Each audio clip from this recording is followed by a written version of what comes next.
Hello everyone, welcome back to లెక్కన boutique channel. అందరు ఎలా ఉన్నారు? మేమైతే చాలా బాగున్నామండి. మీరు కూడా బాగుండాలని కోరుకుంటూ ఇవాళ వీడియో వచ్చేసి చాలామంది అక్క జార్జెట్ బ్లౌజ్ ఎలా కుట్టాలి గుళ్ళు రాకుండా అని చెప్పేసి అడిగారు. చాలామందికి ముడతలు వచ్చేస్తున్నాయట.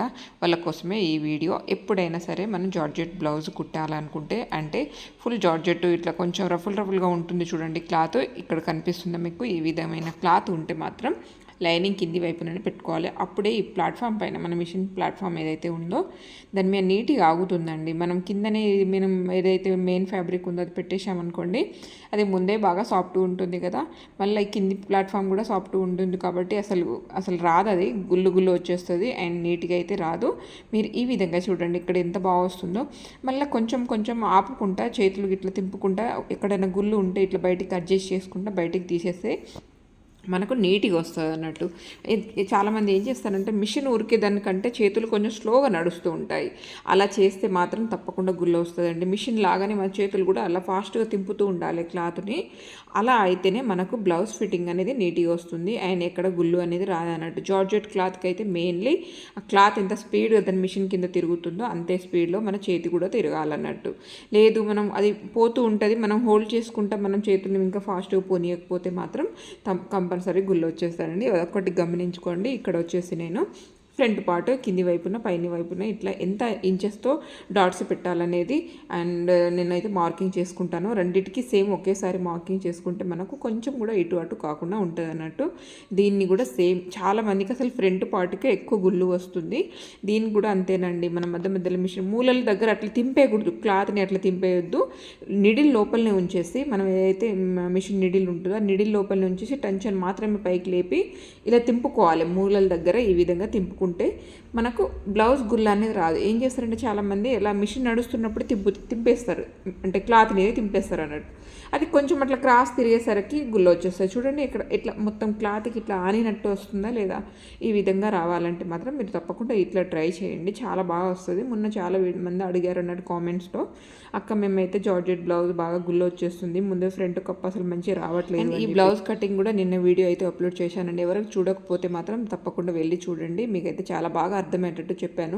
కొంచెం వీడియో లెంత్ అయినా సరే మీకు మంచిగా ఈజీగా అర్థమయ్యేటట్టు చెప్దామని చెప్పేసి నేనైతే ఈజీగా అర్థమయ్యేటట్టు చెప్పాను. ఈ విధంగా 4 దిక్కులు 4 మూలలు చూడండి. ఎంత జార్జెట్ అయినా ఎంత స్టిప్ వచ్చిందో ఈ విధంగా వస్తుంది అన్నట్టు. నేను హ్యాండ్స్ కట్ చేసేటప్పుడే చెప్పాను కదా, వన్ సైడే అతుకు పడుతుంది మనకు అని చెప్పేసి. ఎప్పుడైనా సరే ఇట్లా ఈ విధంగా కట్ చేసుకుంటే మనకు టైం సేవ్ అవుతుంది. 2 సైడ్లు మనం కటింగ్ మనం అతుకు పడేటట్టు కట్ చేసుకుంటే మాత్రం కొంచెం ఎక్కువ టైం పడుతుంది. ఇక్కడ చూడండి, నేనైతే ఇది హెమ్మింగ్కే వేస్తున్నాను కాబట్టి first lining and main cloth attach చేసుకొని ఆ తర్వాత పైనుంచి ఒక పెద్ద కుట్టు వేసుకుంటున్నాను.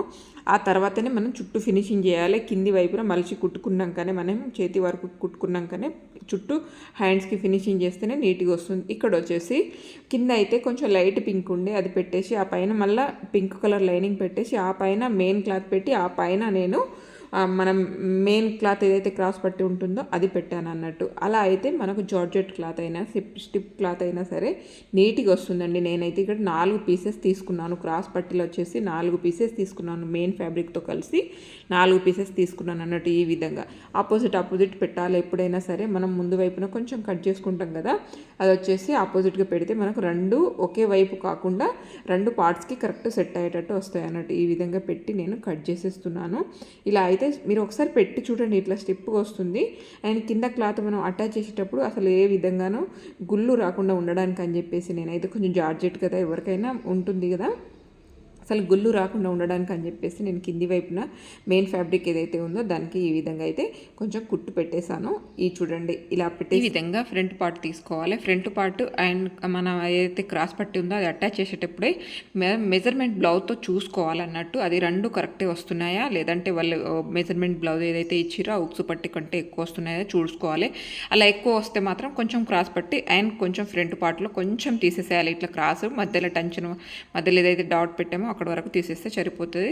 అటాచ్ చేసుకున్నాక మనం 1 పీస్ మాత్రమే కిందికి వదిలిపెట్టాలి. మిగతా 3 పీసులు మనం మెయిన్ ఫ్యాబ్రిక్కి అంటే అటాచ్ చేసుకోవాలన్నట్టు. ఆ తర్వాత ఇది విధంగా ఫోల్డ్ చేసి లోపలికి మడత పెట్టేసేయాలి. అలా అయితే మనకు అసలు ఖర్చు అనేది బయట కనిపించదు అండ్ బ్లౌజ్ ఎక్కడ పోగులు పోకుండా నీట్గా వస్తుంది అన్నట్టు. ఇక్కడ చూడండి, ఈ విధంగా ఫోల్డ్ చేసేసి మనం ఏదైతే 1 సైడ్ లైనింగ్ ఏదైతే ఉందో దాన్ని అట్లా లోపలికి పెట్టేసి కుట్టేసుకున్నాం అనుకోండి.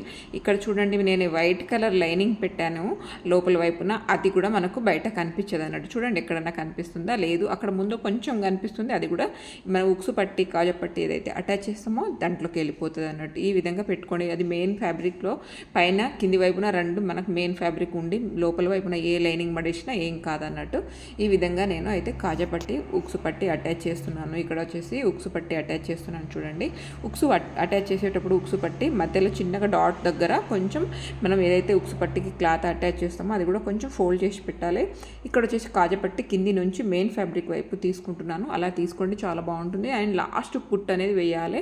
అప్పుడే మనం కాజా కుట్టేటప్పుడు అదే క్లాత్ ఎక్స్ట్రా పెట్టుకొని కుట్టి వేసుకుంటే అదంతా క్లాత్ బయటికి వచ్చి మనం చినిగే అవకాశం ఉంటుంది. అలా అయితే అందుకని ఉక్సు పట్టి మనం ఏదైతే కాజపట్టి ఉంటుందో కాజపట్టి ఎడ్జ్కి వేసుకోవాలి కుట్టు అనేది. అప్పుడే మనకు అండ్ మన కాజాలు కుట్టినప్పుడు అయితే క్లాత్ అనేది బయటికి రాకుండా ఉంటుంది. మళ్ళీ ఇట్లా పెట్టి కూడా చూసుకోండి. రెండు పార్ట్స్ మనం ఉక్సు పట్టి కాజపట్టి అటాచ్ చేసినాక ఈ విధంగా పెట్టి చూసుకుంటే మనం కొంచెం పైనకి కిందికి వచ్చినా సరే అడ్జస్ట్ చేసుకొని కట్ చేసి సేమ్ కరెక్ట్ ఫిట్టింగ్ వచ్చేటట్టు అండ్ రెండు కరెక్ట్ వచ్చేటట్టు పెట్టుకోవచ్చు. ఆ తర్వాత నేను షోల్డర్ అటాచ్ చేసేస్తున్నాను. ఈ విధంగా షోల్డర్ అటాచ్ చేసేస్తున్నాను నేను.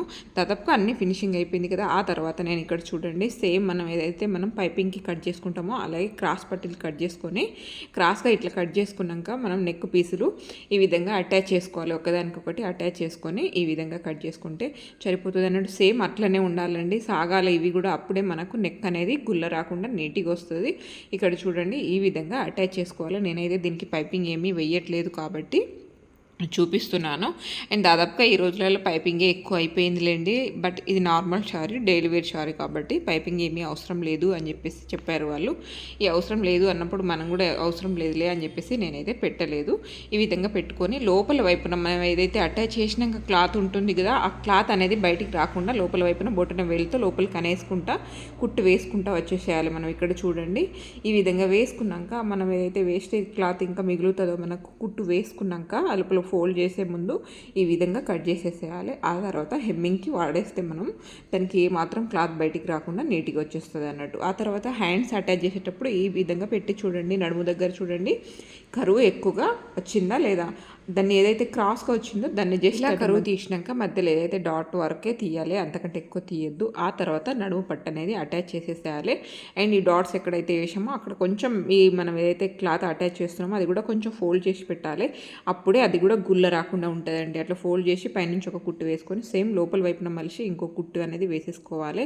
ఆ తర్వాత హ్యాండ్స్ దగ్గర నుంచి కూడా ఒక కుట్టు ఇట్లా మనం మెయిన్ ఫ్యాబ్రిక్ అంటే మెయిన్ షోల్డర్ దగ్గర నుంచి తీసుకోవాలి. హ్యాండ్స్ ఎప్పుడైనా అటాచ్ చేసేటప్పుడు నార్మల్ బ్లౌజ్ కానీ బోట్ నెక్ బ్లౌజ్ కానీ ఏదైనా సరే మెయిన్ మధ్యలో షోల్డర్ దగ్గర నుంచి అంటే అటాచ్ చేయాలన్నట్టు.